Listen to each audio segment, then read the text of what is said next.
Also making national news this Thursday, a planned hike in taxes as outlined by the 2018-2019 budget is not sitting well with the public. Hundreds of Bahamians took to the streets today to voice their displeasure and get government's attention. Also out on large numbers were web shop employees as they fear their jobs may be on the line. Cleopatra Murphy has the story. Hundreds marched to Rawson Square chanting, "Keep your corned beef," with placards, one asking, is it the people's time or just the Bay Street boys, demanding government to dismiss its plan to increase VAT to 12%, a burden they say Bahamians cannot bear, and the planned tax hike on gaming houses. What started as a peaceful march escalated after demonstrators pushed barriers down and rushed to the middle of Bay Street. They cannot implement an extra amount of VAT on our backs. We don't even make nothing. Who cares for us? This is Operation Take Back, and we're fed up, we're finished, and we had it. We're all concerned about this 12% back. At the end of the day, it doesn't just affect the number of houses that people think. It doesn't just affect the people going to the grocery stores. It affects our lifestyle.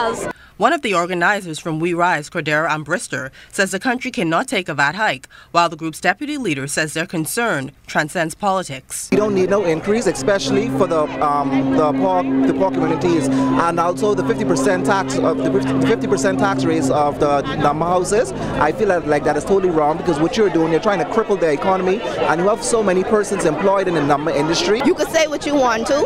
It may be political motivated, but we have FNMs, we have PLPs, we have DNAs, we have non-voters out here. We have people that are fed up, because at this point it's now, this is my future you playing with.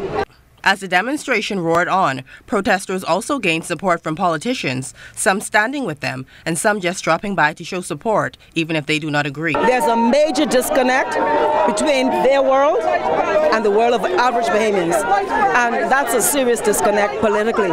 I'm pro-Bahamian, and I'm fighting for the Bahamian people. And taxation at this time, or an increase in taxation at this time, I believe is just not the right way to go. We're saying to the government, you need to trim your fat first before you take more from the mouths of the Bahamian people. I think this is what many Bahamians have fought for, what some people have died for. This is peaceful demonstration, and everybody has a right to express themselves.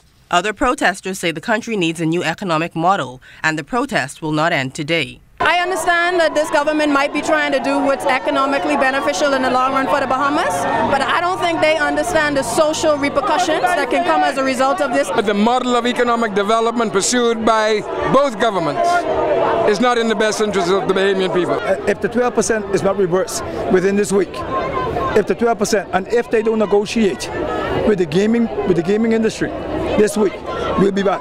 Cleopatra Murphy, ZNS Network News.